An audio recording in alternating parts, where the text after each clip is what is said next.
Earlier today, a tragic attack unfolded at the Church of Jesus Christ of Latter-day Saints in Grand Blanc, Michigan, during a Sunday morning worship service attended by hundreds. Thomas Sanford, a 40-year-old man from nearby Burton, Michigan, and reportedly a U.S. Marine Corps veteran who served in Iraq, allegedly rammed his vehicle through the front of the church around 10:25 a.m. He then deliberately set the building on fire and opened fire with an assault rifle on the congregation. The assault resulted in at least one confirmed death and 9 injuries, though some reports say there has been a second fatality. Responding officers, including Department of Natural Resource Officer and local police, engaged Sanford in a shootout, killing him at the scene. Improvised explosive devices, or IEDs, were later discovered in his truck. The fire was extinguished, and federal agencies like FBI and ATF joined the investigation. Motive remains unclear, with probes into possible links to the recent death of the president of the Church of Jesus Christ of Latter-day Saints. This situation has rocked the community. Let me walk you through the chronological breakdown. The event on September 28th began innocuously on a typical Sunday morning in Grand Blanc, a quiet suburb about 60 miles northwest of Detroit, Michigan. The Church of Jesus Christ of Latter-day Saints, located in Grand Blanc, was hosting a regular Sunday morning worship service, drawing hundreds of congregants to spend time together in worship and reflection and as a community. Services at such churches often include sermons, hymns, faith-oriented activities, worship of God and Jesus Christ. However, at 10:25 a.m., Thomas Sanford rammed his truck into the front of the building. Sanford, then, the alleged killer, a 40-year-old resident of Burton, Michigan, who drove 10 miles, rammed his vehicle. This act of vehicular assault caused immediate structural damage, breaching the entrance and allowing him to enter the premises. Some believed that a bomb had exploded at the front of the church. There was debris. Congregants were scrambling, not knowing what was going on. The ramming was not an accident. It was a deliberate attack on churchgoers. Once inside, Sanford exited his vehicle and proceeded to set the church on fire intentionally. Authorities believe he used accelerants or other material brought with him on purpose. The exact method is still under investigation. The fire spread quickly through the building, fueled by wooden furniture, carpet, and combustible materials unique to the structure.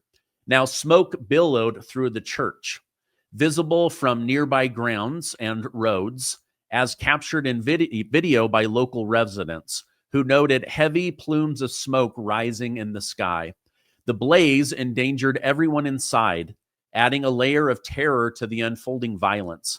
Firefighters later extinguished the flames, but not before significant damage occurred. It looks like basically it's total damage. They're going to have to rebuild the entire church.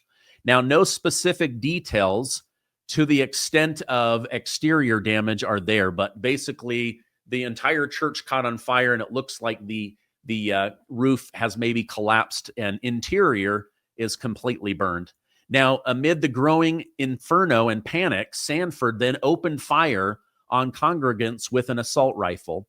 He fired indiscriminately, targeting people in the main worship area where the service was underway. The gunfire echoed through the building, causing immediate casualties and forcing survivors to seek cover behind pews, inside rooms, and running for their lives. Reports describe scenes of horror with screams and the smell of smoke mixed with chaos. The attack lasted only a couple of minutes, but felt eternal for those who were fleeing for their lives. Sanford's actions suggest premeditation, though we don't have a note or any details on why he was angry or decided to go on a killing spree. Now, law enforcement responded rapidly. Grand Blanc Township Police, along with Michigan Department of Natural Resources, happened to be nearby. They arrived on the scene within moments of the initial report. Upon entering, they encountered Sanford, still active, armed, and shooting.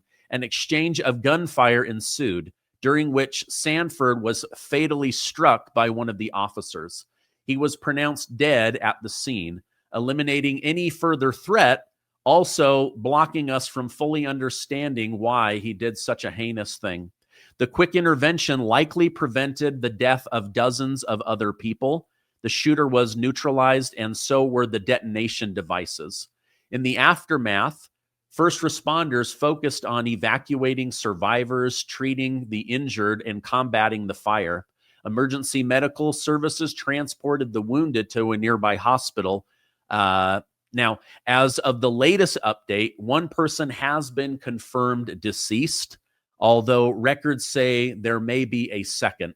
We now know of at least 9 others that were in such horrific condition, either from gunshot wounds, burns, or other injuries, smoke inhalation, that they have been hospitalized.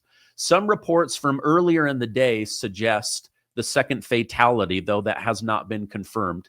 The injured included men, women, and children of all different ages. Reunification will happen, and they'll have to figure out how to move forward. Right now, it looks like they may have to have church next week at a nearby theater. Now, regarding the shooter, Thomas Sanford, the alleged shooter, the investigation reveals that he was a former U.S. Marine Corps veteran who served in Iraq. This detail emerged from unverified social media images and a vehicle sticker indicating veteran status, though police have not officially confirmed it. His home in Burton, Michigan, was searched by authorities who planned to examine cell phone records, computer, and look for any other evidence. Alleged online posts show him hunting, shooting with family members. Now, the motive is still unknown, although late last night, the president of the Church of Jesus Christ of Latter-day Saints died at the age of 101. Now, so far, there is no manifesto. We don't really have the details of why he went berserk and decided to take his anger out on innocent people. A chilling discovery later, as they figured out how to get into the vehicle, there were IED explosive bombs that he apparently planned to set off. The bomb squads were called in. Their presence indicates that he likely would have detonated these bombs had he not been shot down by police and DNR in the area. Now, federal involvement escalated quickly. Attorney General Pam Bondi was briefed. FBI and ATF were dispatched immediately. The investigation is treating this as a hate crime, as an act of terrorism. Community leaders from the Church of Jesus Christ of Latter-day Saints expressed grief. There will be therapists brought in to deal with the trauma of this horrible event. As of now, the scene is secured, the fire is out, and we are awaiting more details. President Trump was briefed on the situation. Here's what he had to say. I have been briefed on the horrendous shooting that took place at the Church of Jesus Christ of Latter-day Saints in Grand Blanc, Michigan. The FBI was immediately on scene and will be leading the federal investigation and providing full support to state and local officials. The suspect is dead, and there is still lots to learn. This appears to be yet another targeted attack on Christians in the United States of America. The Trump administration will keep the public posted, as we always do. In the meantime, pray for the victims and their families. This epidemic of violence in our country must end immediately. So if any more big details come out about the shooter, his life, I will put that in my daily news. Otherwise, I will see you tomorrow on the next broadcast.